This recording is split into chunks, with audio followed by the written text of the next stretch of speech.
Topic po natin, mga senyales ng high cholesterol at baradong ugat na makikita natin sa paa o sa binti. So, kailangan lagi natin chinecheck yung paa at binti natin. Medyo konektado to eh. Merong peripheral artery disease na barado yung paa at mga arteries. High cholesterol, nagbabara din. So, halos pareho po to. So, unahin natin, ano itong mga pagbabara sa ugat. Pag sinabi kong ugat, artery ang tinutukoy ko sa paa natin at sa binti. Okay? Marami may ganitong sakit pag tumatanda. Ayan, no? 12 to 14% ng population, lalo na pag senior, 20% na ang nagkakaroon ng bara-bara.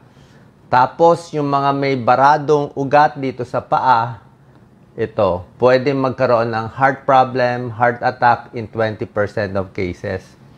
Ano mga risk factor? Bakit nagbabara yung mga arteries dito sa paa natin? Tulad na sinabi ko, pwedeng mataas ang cholesterol, pwedeng may diabetes, pwedeng elderly, nagkakaedad, pwedeng may high blood, pwedeng overweight, pwedeng naninigarilyo. Yan. So, lahat yan ang mga factors. Diabetes, high blood, cholesterol, nerve damage, tsaka siguro nagkakaedad. Kaya merong mga bara-bara sa ugat. Pag konting bara lang, okay naman dapat. Mamaya po tuturo ko yung lunas para dito. At yung mga senyales. 7 signs, check nyo pa nyo. So, peripheral artery disease, nakita nyo, ito yung mga artery, ito yung kulay pula, oh. Kita nyo, may baradong mga cholesterol dito. Ayan, ang barado siya. Kaya hindi maganda daloy sa binti at sa paa. Ang high cholesterol, hindi lang sa paa yan, sa buong katawan yan. Pwede yan sa puso, pwede yan sa utak. Ito, barado din. No? Itong madilaw, taba yan eh. Ito, maganda pa yung mga ugat to, maluwag. Ito, baradong-barado na siya. So, high cholesterol, yan.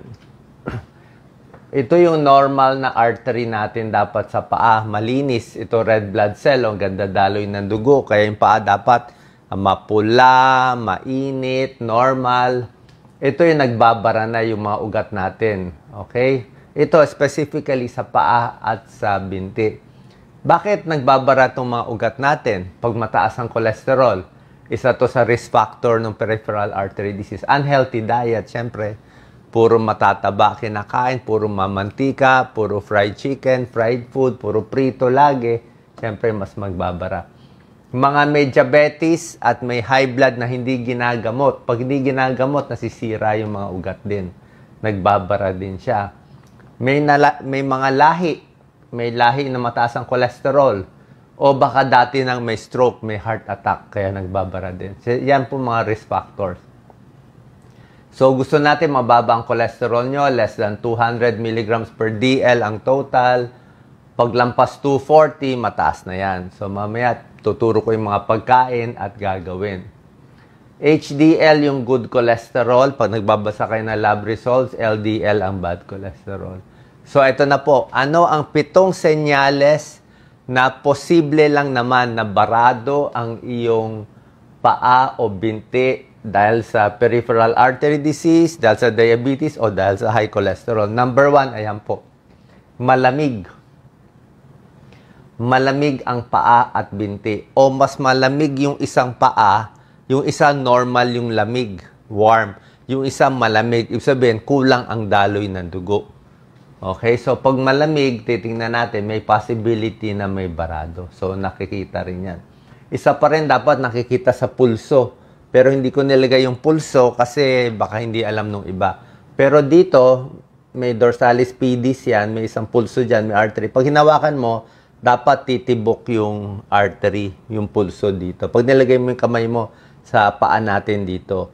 So, pag yung pulso mas malakas sa isa, mas mahina sa isa, kung saan mahina, doon may barado. So, pwede rin sa pulso. Pero kung hindi ka marunong sa pulso, nasa lamig. Nagbabago kulay ng balat. Siyempre, parang puno yan. Pag kulang na ang daloy ng tubig at nutrition sa isang sanga, masisira yung sanga, mawawalan ng dahon, di ba? Kukuluntoy. So, ganun din sa paa natin. Oras na may barado, sa cholesterol man, sa diabetes man, kung ano man, o may barado, ayan, nangingitim yung paa. So, peripheral artery disease. Check nyo lang. Minsan diabetes, minsan may, ito mukhang barado to. Nandito yung bara. So, yan. Number 2, skin changes. Number 1, cold feet. Number 3, pamamanhid. Okay, mga diabetes na mamanhid. Hindi na nila nararamdaman kung nakatapak ng pako o ano. Kaya nga, nasusugat yung paa ng diabetes, matagal maghilom, minsan napuputol pa yung paa. So, pag namamanhid, maraming dahilan yung pamamanhid, Pwedeng namamanhid na naipit lang yung tagal ka nakaupo, pwede yon, may sciatica ka, pwedeng nerve, pero pwede rin pamamanhid na barado.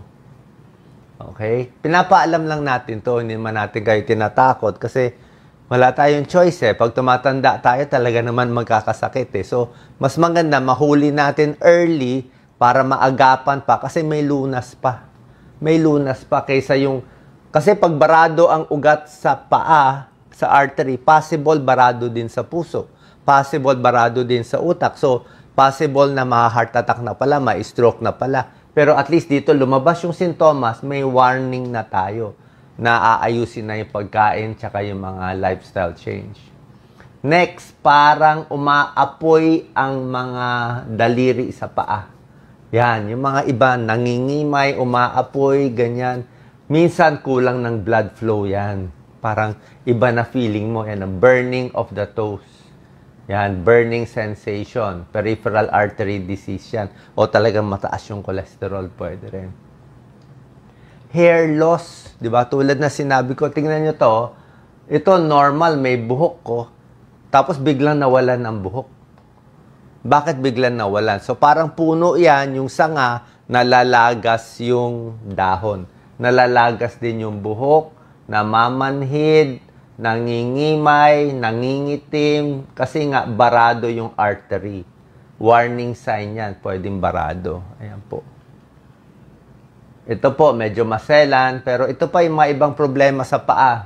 Hindi ito kasama sa senyales, sample lang. Mga varicose veins, nakakadagdag din. Ito, veins naman to. Mga manas, pag tumatanda, manas, veins yan. Ito, skin change, yung sinabi ko, ito, artery yan, Tapos, pag nasira nga yung sa artery, ito, nagsusugat, delikado. Pag nagsugat, paakyat, napuputol yung paa. So, yan ang isang malaking problema natin sa Pilipinas, yung diabetes ulcer at napuputol yung paa. Kasi sa atin, more common diabetes, nagkukos ng barado. Pero pwede rin high cholesterol. Ito po, hindi na rito magandang senyales. Yung nag-iiba kulay, nagbo-blue na. Okay? Pag nagbo-blue na, parang ano na yan cyanotic na Sabihin, wala nang supply ng oxygen. So, kulang na sa dugo, kulang sa oxygen. Emergency po yan. Nagka-cramps madalas. Actually, yung cramps, maraming dahilan. Pwedeng napagod ka, nag-cramps ka, pwedeng dehydrated ka, nag-cramps ka, o mababa potassium, mababa calcium, kulang sa saging. Pwede rin yan, nalamigan ka, cramps, low potassium, or pwede rin, yun na nga, pag laging mahina yung paa, tapos yung pag naglalakad kayo, naglalakad ng 5 minutes, biglang sasakit ang binti. Tapos pag uupo, mawawala. Lalakad ulit, sasakit ang binti. Yun ang senyales na barado yung artery sa paa. Intermittent claudication ang tawag. So yan ang 7 warning signs natin. Meron pa ibang warning signs na barado yung artery. Ito, iba na to. Yung inatake na sa puso. Chest pain, mabigat na, hilo na, stroke na to Ito, hindi na makalakad, bulol na. Ito pang stroke na to. Masakit masyado. So ito, komplikasyon na to. Komplikasyon na yan. Kasi nga, mataas ang komplikasyon. Kasi pag ang artery sa buong katawan, pare-pareho yan So, pag may nagbara sa paa, malamang bara din sa kamay, malamang bara din sa utak, sa puso. Bakit sa kamay hindi nararamdaman natin itong mga sintomas masyado? Bakit? Kasi yung kamay natin, natataas natin Hindi nag-iipon Hindi nag-iipon. Hindi katulad ng paa natin, buong araw yung pressure na sa paa Buong araw yung pressure nandun. Kaya mas nasisira una yung paa. Kaya napuputol yung paa, hindi yung kamay. Hindi. Kasi yung kamay pwede mo itaas Pwede mo ipahinga O pwede mawala yung ugat pag tinaas mo. Pero yung paa, wala tayong choice Diba? So, yan.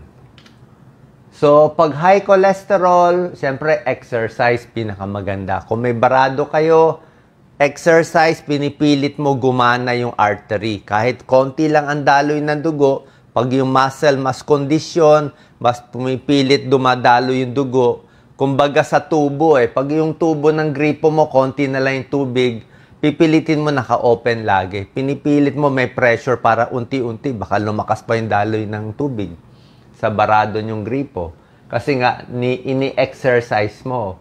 Huwag ka magpapataba. Pag overweight, lalo mahirapan yung mga arteries natin. Sigarilyo pala, nagbabara din yan. Sigarilyo, malakas magbara. Okay? Alak din, kasama. Tulad ng sinabi ko, control ang diabetes at high blood, dapat normal yan. Dapat iinom ng maintenance na gamot kung mataas yan.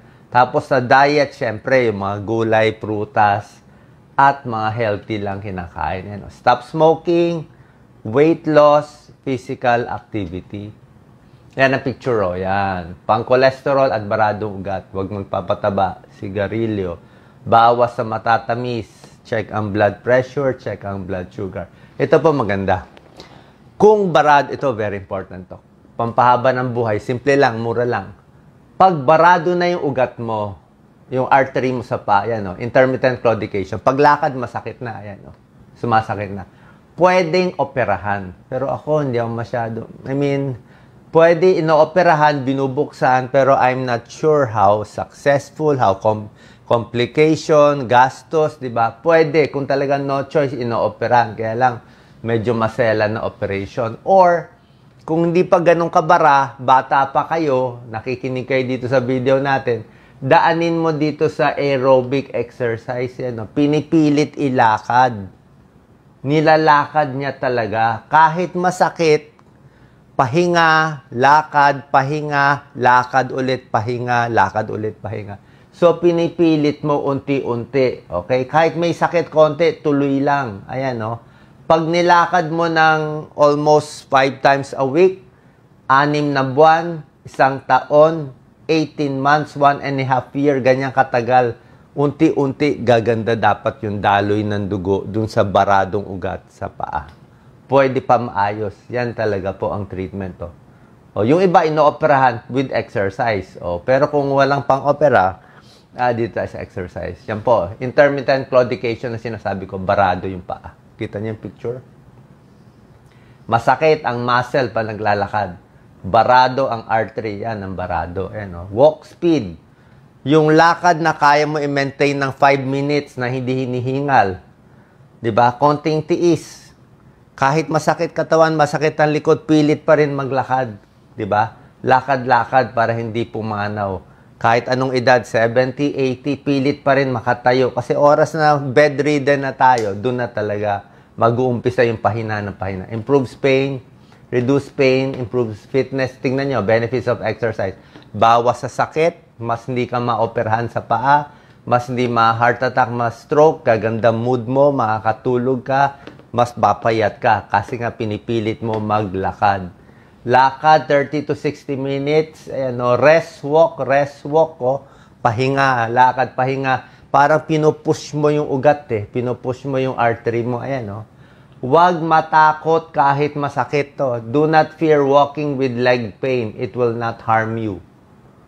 Okay? Do not fear walking with leg pain. Konting push.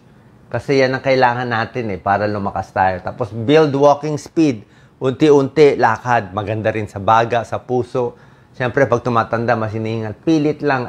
Be patient. Kailangan mo 6 na buwan. Magpalakas din konti ng muscle. Bumili ng rubber shoes. Rubber shoes. Uminom na maraming tubig. Magandang daanan. Hindi ka mababangga. At may resting place. Magandang mall na lalakaran. May uupuan. Nagdala na lang ng hand silyang na portable kung gusto nyo nga. Okay? So, mga pagkain makakatulong? Okay, pampababa ng cholesterol. Ito po, syempre, oatmeal, nakakababa ng cholesterol. Mga mani, mga isda, bangus. Yan, okay. Beans, okay ang beans. Walang problema sa arthritis. Basta 1 cup lang, monggo. Okay yan, mas healthy yan, hindi magbabara yung ugat. Yung mga fast food, prito-prito, yun ang problema natin. Monounsaturated fat, avocados, maganda, olive oil pwede, at mga tsaa pwede. At syempre, maraming tubig na iinumin. Sana po nakatulong tong video natin para sa baradong ugat. God bless po.